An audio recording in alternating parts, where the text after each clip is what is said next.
welcome back. Today I'm going to be talking about how to connect the Smart Buddie booster pump onto a 100-gallon per day system. This bad boy can and will come up to 100 gallons per day. That's what it's rated at pumping. So without further ado, I'm going to go ahead and connect. I'll walk you through it, color-coded to what I'm going to do. So first and foremost, finishing off where we were last time, we connected the good water lines, the blue lines, to the Y connector. I'm going to start off from left to right. You can do either or, it doesn't matter.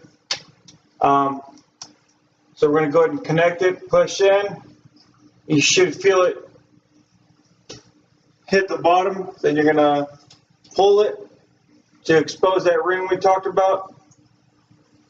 Clip it in place and you're all set.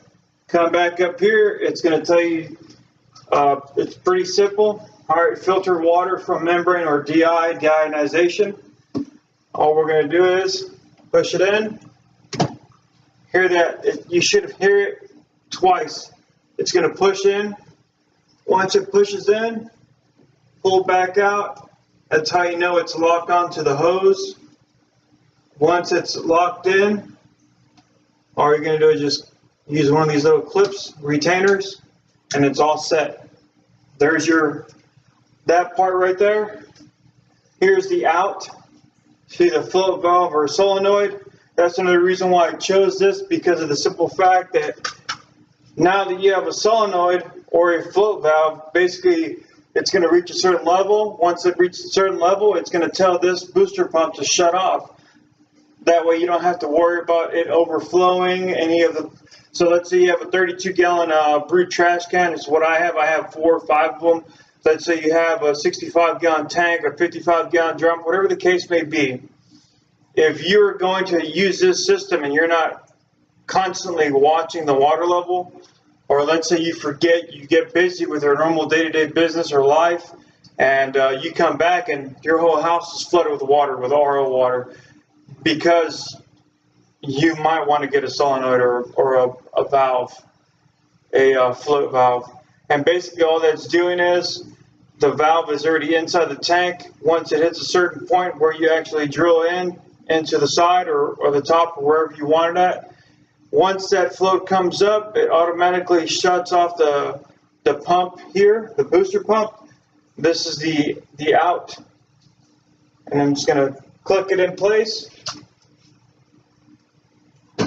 Hear that nice little click on the inside, and then just clip it in place. Okay, next one we're going to go out to is for membrane waste.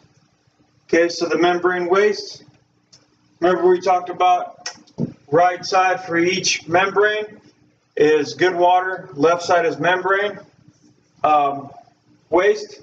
So all we're going to do is just push down, going to lock in, pull up. Once it pulls up, go ahead and get this little retainer clip, lock it in place. Now that tube isn't going anywhere. Now you come back up here. So from the wastewater to the top part, hear that nice little click, come back up, retainer clip in, and now it's set in place. Now we're going to do the drain out. The drain out, I just happen to have a drain, literally a grate right below me. So all I'm going to do is just connect my little red tubing. It clicked, pull out, snap the retainer clip in, and you're all set. Then after that, we're going to start our yellow tubing. Yellow tubing is from our pre-filters. So basically, from the carbon cartridge, which I'm doing right now, I'm taking out that little blue wire and I'm going to replace it with this yellow one. All right.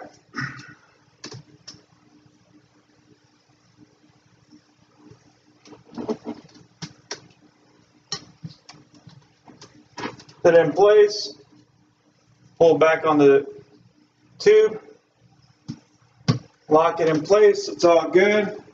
come back down here. It even states it from pre-filters. Push in. Here, clip.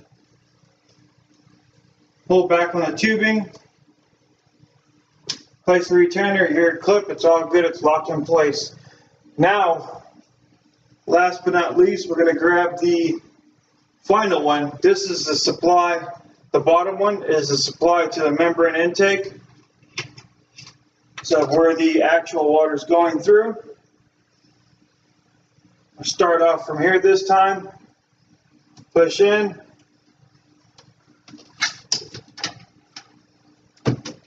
Once you hear that little small click back there, lock the clip in, come back up here.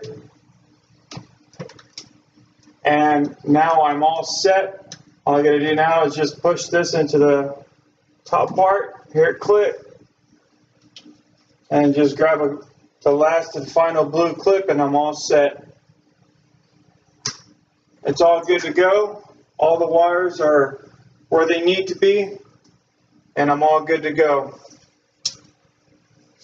So, thank you for watching my cool and somewhat fun presentation.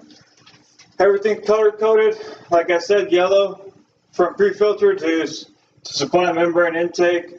You got your from membrane waste to out to drain, and then your blue, that's your regular, that's your RO water or deionization, and then out to the float valve, so that way it shuts off when you reach your level for your water. Thank you for watching, guys. I hope you had a good time. And I hope you guys can use my information so that if you guys ever set up this system, you guys can use it. And like I said before, it's awesome. I haven't had any issues with it, so thank you.